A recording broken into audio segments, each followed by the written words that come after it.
संग बाबा, यूं ही आप रहो संग संग बाबा। इस दुनिया के सुख पाने क्या, इस दुनिया के सुख पाने क्या, लहराते रहे तेरी यादों में, लहराते रहे तेरी यादों में, उन यादों में खो जाएंगे, उन यादों में खो जाएंगे। तेरी याद का अमृत पीते हैं, तेरी याद का अमृत पीते हैं, तेरी याद में जीते हैं बाबा, तेरी याद में जीते हैं बाबा। तेरी याद का अमृत पीते हैं, तेरी याद का अमृत पीते हैं। रहे याद सदा ही साथ तेरी, रहे याद सदा ही साथ तेरी। बस और न हम कुछ चाहेंगे, बस और न हम कुछ चाहेंगे, तेरी याद का अमृत पीते हैं, तेरी याद का अमृत पीते हैं, तेरी याद का अमृत पीते हैं, तेरी याद का अमृत पीते हैं।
ओम शांति। आज सद्गुरुवार के दिन आप सबकी स्नेह भरी यादें लेके जैसे मैं वतन में पहुंची, आज तो वतन में बाबा के सामने बहुत से भाई बहने बैठे थे और वो दृश्य बहुत सुंदर लग रहा था। बाबा खड़े हैं, चारों ही तरफ बाबा के बच्चे दिखाई दे रहे थे। बाबा एक एक बच्चे को दृष्टि देते हुए बाबा की दृष्टि से हर एक के ऊपर लाइट की किरणें पहुंच रही थी। कुछ सेकंड में मैं क्या देखती हूँ, कुछ भाई बहनों के हाथ में फूल थे, किसी के हाथ में बहुत सुंदर सा गुलदस्ता था और किसी के हाथ में पेपर था जिसके ऊपर कुछ न कुछ लिखा हुआ था। तो मैं ये दृश्य देख रही थी। कुछ सेकंड के बाद बाबा ने मेरी ओर देखा बाबा ने कहा, आओ बच्चे। मैंने कहा, बाबा आज तो ये सब बच्चे आपके पास पहुंच गए हैं। बाबा ने कहा, बच्चों का शुभ संकल्प रहता है कि हम भी वतन में बाप के पास जाएं, और वो शुभ संकल्प ही इन बच्चों की स्नेह की डोरी बाप के पास ले आई है। और बाबा ने भी इन सब बच्चों को आज वतन में निमंत्रण दे करके बुलाया है। तो जो भी बाबा देख रहे थे, बाबा ने कहा, देखो कोई बच्चा गुलाब का फूल लेकर आया है और बाप देख रहे हैं कि बच्चों के अंदर कितने गुण और बाप के बच्चे कितने प्यारे हैं। और कई बच्चे अपने नए वर्ष के लिए शुभ संकल्पों की जो भावनाएं हैं उन्होंने पहले से ही बाप के पास भेजी हैं। और कई बच्चे हैं जो कि सेवा के प्लान के लिए बहुत सुंदर सुंदर स्व परिवर्तन, विश्व के परिवर्तन के लिए जो प्लान बनाए हैं वह भी बाप के पास पहुँचे हैं। तो जैसे उनके हाथ में जो चीज़ें थी वो धीरे धीरे ऊपर को उठ करके ऐसे धीरे धीरे लहराती हुई दिखाई दे रही थी, और उन चीज़ों से लाइट की किरणें निकलती थी और वो लाइट की किरणें दूर दूर तक फैलती जा रही थी, और वो दृश्य बहुत सुंदर लग रहा था। बाबा भी मुस्कुरा रहे थे।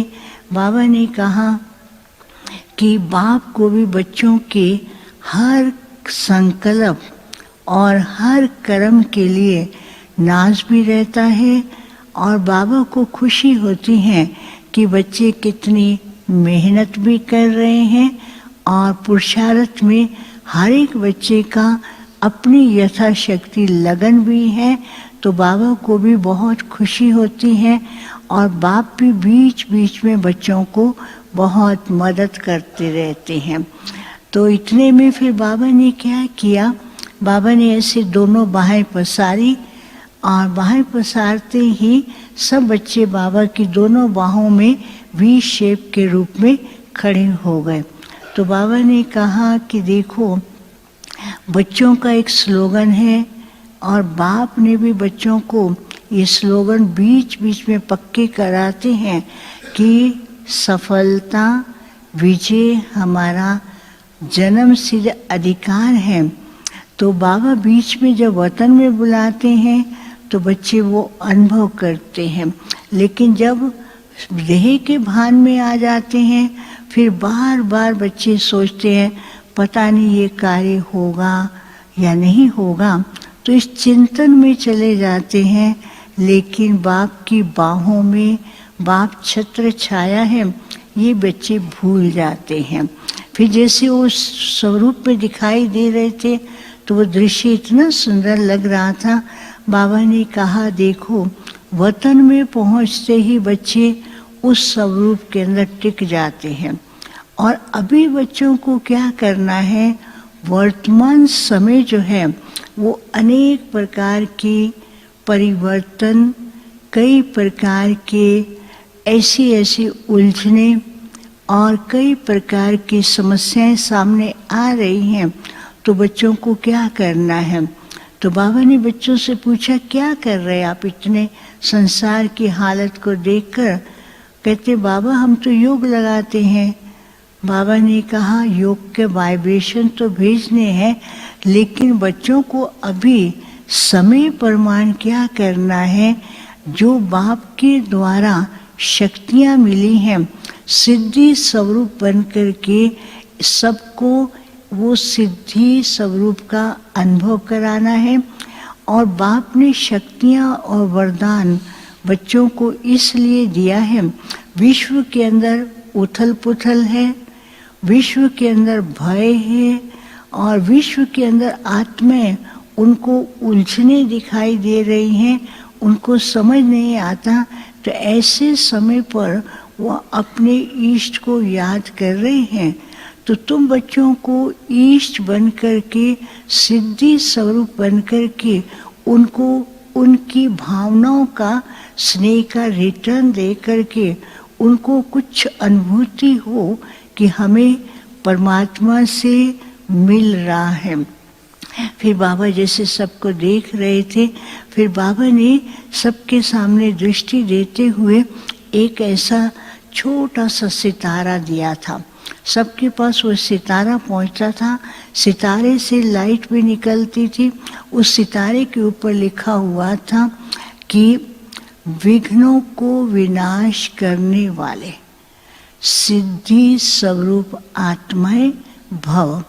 बाबा ने कहा अभी कई बच्चे हैं, बाहरी विघ्न जो है वो बच्चों के लिए कम समस्या है, लेकिन मन के कई सोच और कई प्रकार की बातों की उलझनों में विघ्नों को उसका सामना रूप को ला देते हैं और विघ्नों का स्वरूप सामने बहुत बड़ा विशाल कर देते हैं। लेकिन बाबा ने कहा बच्चों का कर्तव्य है विघ्नों को समाप्त करके, विघ्नों को नष्ट करके और विघ्नों को दूर करने के लिए बाप ने जो शक्तियाँ दी हैं उसका स्वरूप बनना है। तो फिर जैसे वो सितारा सबके मस्तक पर चमकता है तो सब के सब लाइट फरिश्ते की तरह से उड़ने लगते हैं। तो बाबा ने कहा ये समस्याएं, विघ्न जो हैं, ये स्थिति को शक्तिशाली बनाने के लिए और अपने आप को चेक करने के लिए साधन है। बच्चों को इन बातों से न घबराना है, न डरना है, और बाप बैकबोन है। विश्व के अंदर परिवर्तन की घटनाएं घट रही हैं और भी बढ़ेंगी, लेकिन इसमें बच्चों को अपनी स्थिति को बहुत ही शक्तिशाली, और बाप ने जो वरदान दिए हैं दाता स्वरूप, वरदाता स्वरूप में रह करके सारे विश्व के अंदर ईष्ट बन करके उनको अनुभव कराना है, ताकि संसार के अंदर जो मनुष्य आत्माएं भटक रही है उनकी बुद्धि, उनको भी किनारा मिले और उनको भी सहारा मिले। ऐसे करते बाबा ने कहा। फिर बाबा ने सबको दृष्टि दी। जैसे मैंने बाबा को भोग स्वीकार कराया तो बाबा ने भी सबको भोग स्वीकार कराया। फिर खास अशोक भाई और उनकी जिस भाई की माता जी के निमित्त था उनका भी याद प्यार दिया। बाबा ने कहा देखो हर आत्मा का अपना अपना भाग्य है। इस बच्चे को भी मधुबन में रह कर के अनेकों की सेवा करने का जो सौभाग्य मिला है और अनेकों के साथ बहुत ही प्यार से मिलकर के सबको विशेष सहयोग देता रहा है। तो वो भी बाबा ने उनको विशेष वरदान दिए और जो संदेश है वो तो बाद में सुनाएंगे। और इसके अलावा अन्य कई भाई बहनों के भी भोग थे, उनका भी याद प्यार दिया। बाबा ने उन सबको इमर्ज किया और इमर्ज करते हुए उनको दृष्टि और भोग स्वीकार कराया। फिर मैं वापस आ गई। ओम शांति।